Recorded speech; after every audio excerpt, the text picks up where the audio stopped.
Assalamualaikum dan salam Malaysia Madani bersama saya Muhammad Syariza Mawang. Dalam berita pagi Sabah edisi Isnin 22 April 2024. Kemeriahan Syawal terus diraih dengan penganjuran Majlis Rumah Terbuka Aidilfitri.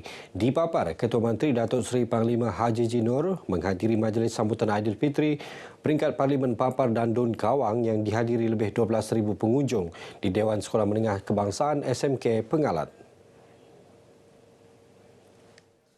Sempena sambutan ini, Datuk Haji Ji turut menyampaikan kunci Rumah Mesra Sabah Maju Jaya SMJ kepada penerima dalam kawasan Parlimen Papar selain duit raya kepada golongan asnaf dan pesara tentera. Di Sipitang, Majlis Rumah Terbuka Anjuran bersama pihak Parlimen Sipitang dan Adun Sindumin dimeriahkan dengan kehadiran lebih 3,000 pengunjung. Hadir mewakili Ketua Menteri dalam majlis ini, Menteri Pembangunan Masyarakat dan Kesejahteraan Rakyat, Datuk James Ratib menyifatkannya sebagai berjaya memupuk semangat perpaduan bagi melengkapkan konsep Malaysia Madani. Ya, sudah pasti kerjasama sebegini yang kita minta, iaitu antara kerjasama di antara Parlimen dan ADUN. Kerana kita adalah dalam satu komponen parti JRS, PJRS lagi. Dan ini bila saya nampak kehadiran begitu ramai rakyat menandakan bahawa sokongan ke atas kedua-dua wakil rakyat ini. Dan kita mengharapkan supaya kolaborasi akan terus berterusan di masa akan datang. Dan insyaAllah kita akan memberikan kerjasama padu dalam memastikan pelbagai aktiviti yang dibuat. Hari ini cukup berjaya dan inilah tradisi kita sebenarnya. Selama ini barangkali sukar untuk menggabungkan, tapi di bawah kerajaan JRS dan saya sebagai Ketua Bahagian dan juga ADUN, kita cuba menggabungkan semua supaya rasa kebersamaan itu ada. Ini adalah satu rumah terbuka yang baiklah untuk kita rakyat Malaysia. Zaman sekarang ini kita dipanggil Malaysia Madani. Jadi berbilang kaum, berbilang agama boleh merayakan. Sebab semua kaum-kaum boleh datang dan dapat eratkan lagi hubungan antara kaum-kaum lah. Melayu, Cina, India semua dapat berkumpul kan. Dapat merasakan sambutan raya.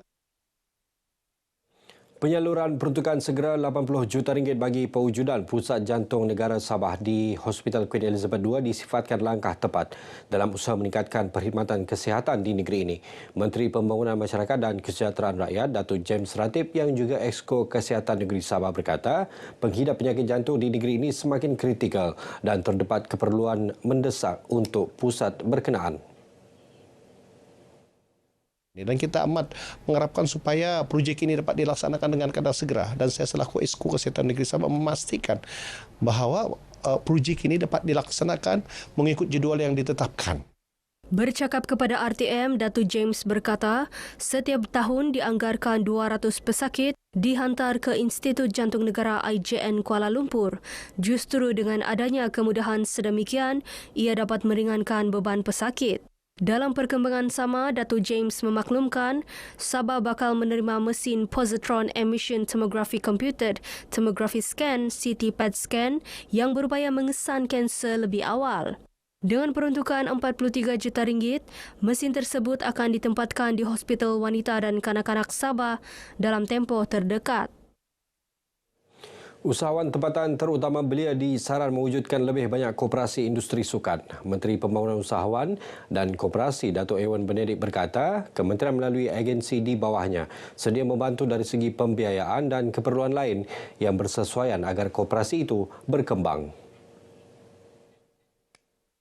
Di bawah Bank Rakyat kita mempunyai skim pembiayaan industri sukan. Begitu juga di bawah Agensi Tokoh Nasional yang juga menyediakan skim pembiayaan khas untuk mereka yang berniaga dalam sektor sukan. Dan saya menyokong sepenuhnya sekiranya mereka ini mahu menubuhkan koperasi industri sukan di peringkat Sabah. Datuk Iwan yang juga ahli Parlimen Penampang ditemui pemberita selepas menyempurnakan pertandingan Open APCO Double Dart Anjuran Pemuda APCO Penampang dengan kerjasama Persatuan Kebajikan Komuniti Moyog Penampang. Pertandingan yang disertai 42 pasukan ini menawarkan hadiah keseluruhan berjumlah RM9,000. Polis masih menjalankan siasatan lanjut berhubung kes kematian anak perempuan Ketua Polis Daerah Lahad Datu dipercayai tertembak diri sendiri secara tidak sengaja menggunakan pistol milik bapanya di rumah mereka Selasa lalu. Pesuruhjaya Polis Sabah Datuk Jauteh Dikun berkata, siasatan lanjut itu turut melibatkan Ketua Polis Daerah tersebut. Menurutnya, siasatan juga masih belum dapat membuat sebarang kesimpulan sama ada kes tersebut ada kaitan dengan kecuaian atau sebaliknya. Belum kita dapat keputusan muktamad selagi belum ada laporan penuh hasil siasatan. Siasatan kata saya dijalankan sebab dia yang memiliki pistol berkenaan. Siasatan diteruskan.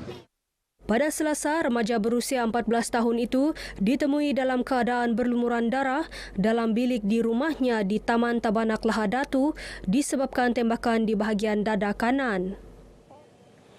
Sementara itu, dalam majlis berasingan, Datuk Jauteh memaklumkan kadar jenayah di Sabah meningkat 20% bagi tempoh Januari sehingga 15 April 2024. Peningkatan itu susulan pembukaan kertas siasatan terhadap setiap kes yang melibatkan unsur jenayah.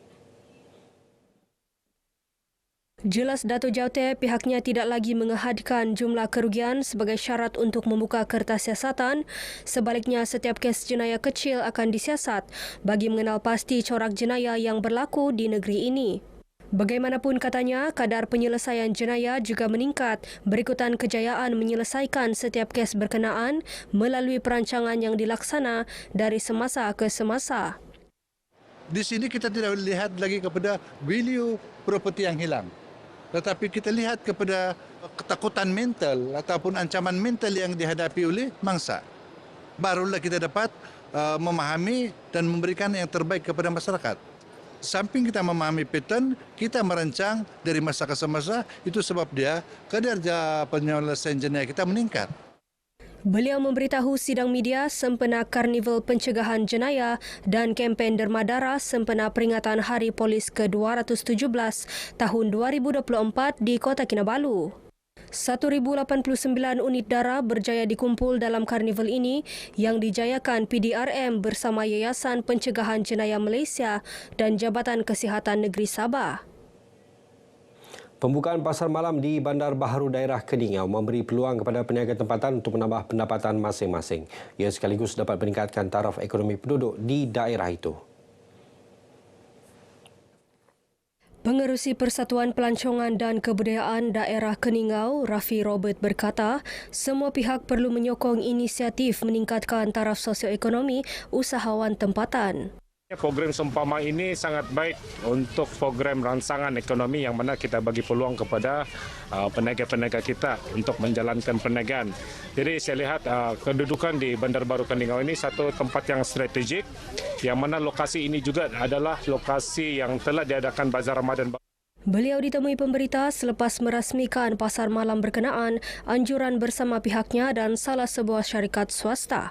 Kita ingin menghidupkan Bandar Baru Keningau sebab ini mempunyai potensi lokasi yang sangat strategik dan peniaga boleh berniaga, pengunjung boleh datang malam pada hujung minggu. Menambah pendapatan sampingan kepada masyarakat setempat dan memberi peluang. Sekurang-kurangnya di tempat yang terletak di sini ini mengurangkan kesesakan juga lah. Sebagaimana di bandar yang sebelum ini kan. Memang baguslah ni program. Tambah pendapatan, Keningau pun tidak sunyi lah. Tambah-tambah lagi Keningau makin membangun. Kawasan ni memang untuk menjual lah, dia luas gitu. Parking pun okey. Peluang perniagaan pada peniaga-peniaga kecil di Keningau ni dan orang Keningau pun senang datang sini sebab dia area Bandar Baru ni dekat ramai banyak kawasan perumahan, jadi orang senang datang untuk membeli belah. Pasar malam di Bandar Baharu Pekan Keningau ini beroperasi setiap Jumaat, Sabtu dan Ahad. Baik, sekian paparan berita pagi Sabah kali ini. Menyusul selepas ini, berita pagi Sarawak. Dari sungai ke segara, Palestin pasti merdeka.